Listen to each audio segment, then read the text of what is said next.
Hello everyone, welcome to Uttam's academy turning point Kadapa.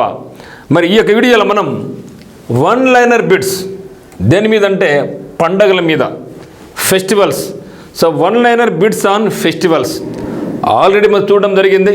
ఏ రాష్ట్రంలో ఏ పండుగ జరుపుకుంటారు, ఎట్లా గుర్తుపెట్టుకోవాలా అని కోడింగ్ విధానంలో మనకి ఉత్తమ్స్ అకాడమీ నుంచి మీకు అందించాం.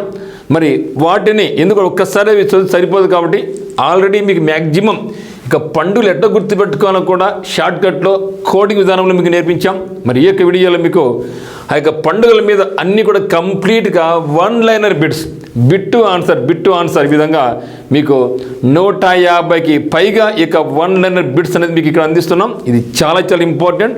ఎందుకంటే అవన్నీ ఒకసారి చేసిన తర్వాత ఇవి కూడా చేసామనుకోండి, ప్రాక్టీస్ చేసామనుకోండి, మాకు ఎగ్జామినేషన్లో ఏ పండుగ వచ్చినా మనం ఈజీగా అట్లే గుర్తుపెట్టుకోవచ్చు. కాబట్టి వీటిని అయితే మీరు బాగా ప్రాక్టీస్ చేయాలా. అంటే ఇవి యొక్క వన్ లైనర్ బిట్ చేసే ముందుగా మీరు కంపల్సరీ మరొక్కసారి మీరు ఏం చేయాలంటే ఆ యొక్క పండుగలు అన్నీ ఉన్నాయి కదా, ముందు వీడియోస్లో పండుగల గురించి అన్ని ఏ స్టేట్ ఏ పండుగలు ఉన్నాయి కదా, ఆ యొక్క పండుగలు అన్నీ కూడా నేర్చుకుంటే ఇవి మీకు చాలా చాలా ఈజీగా ఉంటాయి. ఇవన్నీ కూడా కంపల్సరీగా ముందు ఎగ్జామినేషన్స్లలో, అది ఏ ఎగ్జామ్ అయినా కావచ్చు, రైల్వే ఎగ్జామ్స్ కావచ్చు, ఎస్ఎస్ ఎగ్జామ్స్ కావచ్చు, స్టేట్ ఎగ్జామ్స్ కావచ్చు, హైకోర్టు ఎగ్జామ్స్ కావచ్చు, ఈ విధంగా అన్ని రకాల ఎగ్జామ్స్లో అడిగినటువంటి బిట్స్ అన్నీ తీసుకొని మీకోసం ప్రత్యేకంగా ఇక్కడ చెప్పడం జరుగుతుందన్నమాట. కాబట్టి వీటిని చాలా ఇంపార్టెంట్గా భావించి ముందుకెళ్దాం. మరి చూద్దాం మిత్రమా. మరి చూస్తే 31 దుంగ్రి ఫెస్టివల్ ఏమనేది, దుంగ్రి ఫెస్టివల్ ఈ సెలబ్రేటెడ్ ఇన్ విచ్ స్టేట్ అంటున్నాడు. So Dungri festival celebrate in which state అంటాడు, హిమాచల్ ప్రదేశ్. సో దుంగ్రి ఫెస్టివల్ను ఎక్కడ జరుపుకుంటారండి, హిమాచల్. చూడండి హిందుస్థాన్ హిమాచల్ ప్రదేశ్లో గోచి వచ్చా, ఓకే, ఇప్పుడు వచ్చేసి మళ్ళీ దుంగ్రి వచ్చా, ఓకే. చలి పెడుతుంది కాబట్టి హిమం అంటే చలి కదా, చలి పెడతా అంటే దుంగలు వేసుకొని మంట పెట్టుకోవాలా, చలి మంట వేసుకోవాలి కదా. దేని వేసుకొని చలి మంట, దుంగలు వేసుకొని. దుంగ్రి అంటే దుంగలు అంటే వుడ్, అటు కూడా గుర్తుపెట్టుకోండి, ఓకే. గోచి చల్లగా ఉంది కాబట్టి గోచి పెట్టుకోవాలా. హిమం కాబట్టి దుంగ్రి అంటే చలి పెడుతుంది కాబట్టి చలిమంటకు దుంగలు వేసుకోవాలి కాబట్టి దుంగ్రి ఫెస్టివల్ ఎక్కడ జరుపుకుంటారంటే ఇది కూడా హిమాచల్ ప్రదేశ్ అనమాట. Then 32 which harvest festival is celebrated in Maharashtra. మరి మహారాష్ట్రలో జరుపుకునే పండుగ ఏ పండుగ అది, హార్వెస్ట్ ఫెస్టివల్ అంటే ఏమి, పంటలు పండి పంట కోతకు వచ్చి ఉంటాయి కదా, అప్పుడు జరుపుకునే పండుగ. మనం ఏం జరుపుకుంటాం, మన ఆంధ్రప్రదేశ్లో తెలంగాణలో సంక్రాంతిని మన హార్వెస్ట్ ఫెస్టివల్. ఆ విధంగా మరి మహారాష్ట్రలో పంట కోత సందర్భంగా ఏ పండుగ జరుపుకుంటారంటే పోరారే అంటాం లాస్ట్గా, పంటలు పండే పోలా. కాబట్టి పోలా అనే హార్వెస్ట్ ఫెస్టివల్ను ఎక్కడ జరుపుకుంటారంటే మహారాష్ట్రలో జరుపుకోవడం జరుగుతుంది. 33 పులాచ్ ఫెస్టివల్ ఈ celebrated in which state of India. Phulaich పుల్లలు గుర్తుపెట్టుకోండి, దుంగలు వేసుకుంటాం చలిమంటకు, పుల్లలు వేసుకుంటాం చలిమంటకు పుల్లలు, ఓకే. కాబట్టి పులాచ్ ఫెస్టివల్ ఈ celebrated in which state of India అంటే హిమాచల్ ప్రదేశ్.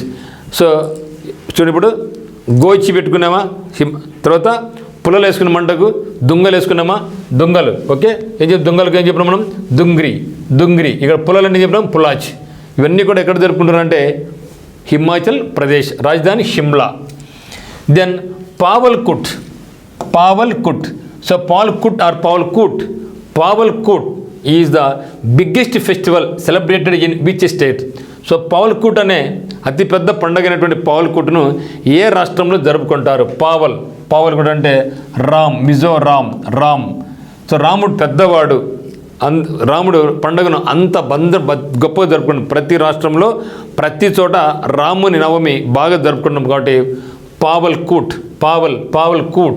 పావల్కుట్ అనే ఫెస్టివల్ ఎక్కడ జరుపుకున్నాం, మిజోరాంలో జరుపుకోవడం జరుగుతుంది. Which festival is known as Magh Bihu. So Magh Bihu of Assam. చూసారా, అస్సాం అంటే మనకు గుర్తురాల్సింది బిహు అని రావాలి. సో అస్సాంలో 3 బిహు ఫెస్టివల్స్ ఉన్నాయి. అవన్నీ కూడా మీకు క్లియర్ కట్గా మనకు కోడింగ్ విధానంలో అస్సాం నుంచి పండుగ ఏమైనా చెప్పడం జరిగింది.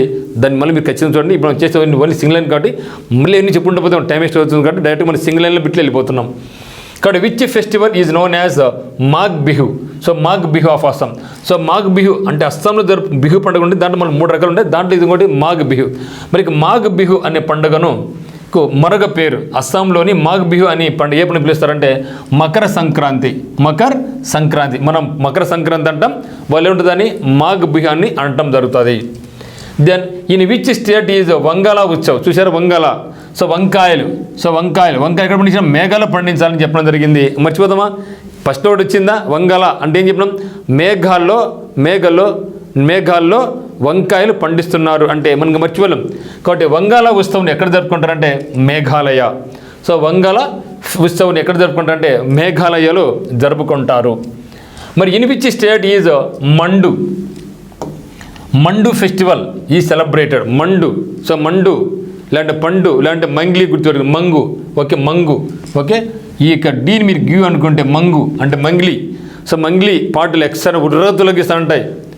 మరి ఈ యొక్క గోవాలో మందు తాగి బాగా బీచ్లో తిరుగుతుంటారు మంగ్లీ పాటలు వింటూ గోవా బీచ్లో ఆరు బయట అన్నీ హ్యాపీగా మందు ఫుల్ కొట్టి దొల్లాడుతూ అంటారని చెప్పడం జరిగింది. కాబట్టి మంగుని మీరు గుర్తువల్ల మండు అంటే ఏమిటో మంగు అంటే మంగ్లీ అని గుర్తుపెట్టుకోండి. సో గోవాలోని బీచ్లో మందు కొట్టి మంగ్లీ పాటలు పెట్టుకొని ఊగుతున్నారు అందరూ. కాబట్టి ఇన్ విచ్ స్టేట్ ఈజ్ మండుని ఏమనుకోండి మీరు మంగును మంగ్లీ అనుకోండి. సో మంగ్లీ ఫెస్టివల్ సెలబ్రేటెడ్ ఎక్కడ? గోవా. కాబట్టి మండు ఫెస్టివల్ ఎక్కడ జరుపుకుంటారంటే గోవాలో జరుపుకుంటారు. దెన్ 38 మారు Mahotsav is organised in which district of Rajasthan. Clear చెప్తున్నాడు. మరు మహోత్సవ్ అనే ఫ్రెండ్గాను ఎక్కడ జరుపుకుంటారంటాడా? రాజస్థాన్ జరుపుకుంటారు అంటున్నాడు. రాజస్థాన్ జరుపుకుంటారు. అయితే మరి ఈ యొక్క రాజస్థాన్లో జరుపుకునే ఇక మరు మహోత్సవ్ ఎక్కడ ఏ డిస్ట్రిక్ట్ అంటున్నాడు? ఏ డిస్ట్రిక్ట్ అండి? జైసల్మేర్. సో జైసల్మేర్లో మనం జరుపుకుంటాం. రాజస్థాన్లోని జైసల్మేర్ నందు మారు మహోత్సవ్ ఫెస్టివల్ మనం జరుపుకోవడం జరుగుతుంది. 39 in which state is Lok Rang. చూసారా ఏంటుంది? లోక్ రంగ్ ఏం చెప్పినప్పుడు మనం రింగ్ ఉంది, రింగులో మధ్యలో లోకులు అంటే జనాలు ఉన్నారు అంటే మధ్యలో లోకులు అనేది ఉంటే మనకు మహారాష్ట్రనా మధ్యప్రదేశ్? మహారాష్ట్ర కాదు కదా. సో మహారాష్ట్ర ఉంది మధ్యలో లేదు, పక్కన ఉంది. మధ్యలో ఉంటే మనకి అది మహారాష్ట్ర కాదు మధ్యప్రదేశ్ కాబట్టి. సో లోక్ అంటే రింగ్ ఉంది, రింగులో ఎవరున్నారు? లోకులు ఉన్నారంటే మధ్యలో ఉండేది అంటే మధ్యప్రదేశ్ గుర్తుపెట్టుకొని చాలా ఇంపార్టెంట్. లోక్ రంగ్ రింగ్ అనుకోండి. లోక్ రింగ్ ఉత్సవ్ ఎక్కడ జరుపుకుంటారంటే మధ్యప్రదేశ్ రాష్ట్రంలో జరుపుకుంటారు. 40 at which place in India is Dev Diwali celebrated. ఏం చెప్తున్నాడు మిత్రమా? At which place in India Dev Diwali is celebrated. భారతదేశంలోని ఏ ప్రదేశంలో దేవ్ దీపావళి జరుపుకుంటారు? దేవ్ దీపావళి ఎక్కడంటే వారణాసి. ఎక్కడది? యూపీ. దివాళీ అక్కడ చాలా ఫేమస్ అండి. అందుకనే ఢిల్లీలో ఆంక్షలు పెడతా ఉంటారు దీపావళి రోజు పటాసు పేల్చొద్దు అనేసి. ఎందుకంటే మొత్తం అక్కడ పొల్యూషన్ వస్తుందన్నమాట. పక్కనే ఉత్తరప్రదేశ్ ఉంది, ఎక్కువ జనాలు, అంతమంది జనాలు పేలిస్తే అంత మొత్తం మా పొగంతా అక్కడ పోతుంది, అంతా ఢిల్లీ పోతుంది అనమాట. సో కాబట్టి ఇక్కడ at which place in India ఈ దేవ్ దివాలి. సో ఎక్కడంటే వారణాసి. సో వారణాసిలో ఈ యొక్క దేవ్ దివాళీని జరుపుకోవడం జరుగుతుంది. Okay. So for more videos and information subscribe our Uttam's academy YouTube channel and TP studies. అదే మాదిరిగా మీకు ఒకవేళ కోర్సు ఇటువంటి కోడింగ్ విధానంలో కోర్స్ కావాలనుకుంటే ఉత్తమ్స్ అకాడమీ యాప్ కింద డిస్క్రిప్షన్లో లింక్ ఉంది. మరి ఆ యొక్క లింక్ను ఉపయోగించుకొని యాప్ డౌన్లోడ్ చేసుకొని మనకు కోర్స్ పర్చేజ్ చేసుకోవచ్చు. ఇది అన్ని రకాల ఎగ్జామినేషన్స్కి, రైల్వేస్ కావచ్చు, ఎస్ఎస్సి కావచ్చు, హైకోర్టు ఎగ్జామ్స్ కావచ్చు, ప్రతి దానికి కూడా మీరు ఏ పోటీ పరీక్ష ప్రిపేర్ అవుతున్నారో ప్రతి ఎగ్జామ్లో కూడా మనకు ఇది స్టాటిక్ జీకే నేర్చుకోవడం వల్ల మనకు చాలా ఇంపార్టెంట్గా ఉంటుంది. మరి కింద డిస్క్రిప్షన్లో ఉన్నటువంటి మన ఉత్తమ్స్ అకాడమీ డౌన్లోడ్ చేసుకోండి. ఇది ఏపీహెచ్సి కానీ, ఎస్ఎస్సికి కానీ, రైల్వేస్కి కానీ, ఫారెస్ట్ డిపార్ట్మెంట్స్ కానీ మీకు చాలా యూస్ఫుల్ అవుతుంది. మరి మీకు ఒకవేళ ఆన్లైన్ కోచింగ్ అయితే ఉత్తమ్స్ అకాడమీ, ఆఫ్లైన్ కోచింగ్ అయితే మీరు join hour turning point coaching centre Kadapa, Rayachoti road అనమాట. మీకు ఎటువంటి డౌట్స్ ఉన్నా కూడా మీరు 8688080802 కాల్ చేయండి. ఇక్కడ హాస్టల్ ఫెసిలిటీ కూడా మనకు ఉందన్నమాట. సో అమ్మాయిలకు అబ్బాయిలకు వేరే హాస్టల్ వస్తూ ఉంటుంది. చదువుకోవడానికి మంచి వాతావరణం, మంచి ఫుడ్ ఉంటుంది. సో నైట్ టైమ్స్ కూడా మీకు చదువుకోవడానికి స్టడీ హాల్ లాగా ఉంటుంది. ఇక్కడ ఈ యొక్క అవకాశాన్ని ఖచ్చితంగా వినియోగించుకోండి. పోటీ పరీక్ష ఏదైనా మీరు దేనికి ప్రిపేర్ అవుతున్నా సరే మీకు ఖచ్చితంగా ఈ యొక్క జీకే క్లాసెస్ కానీ, ఇంగ్లీష్ క్లాసెస్ కానీ, ఎగ్జామ్స్ కానీ, మరి షార్ట్కట్ మెథడ్స్ అరిథమెటిక్లో మీకు అత్యద్భుతంగా ఉంటాయి. కాబట్టి ఇప్పుడే మీరు మనకి కోర్సును పర్చేజ్ చేసుకోండి. లేకుంటే ఆఫ్లైన్ కావాల్సి ఉంటే టర్నింగ్ పాయింట్ కడపకు ఇచ్చేయండి. Thank you.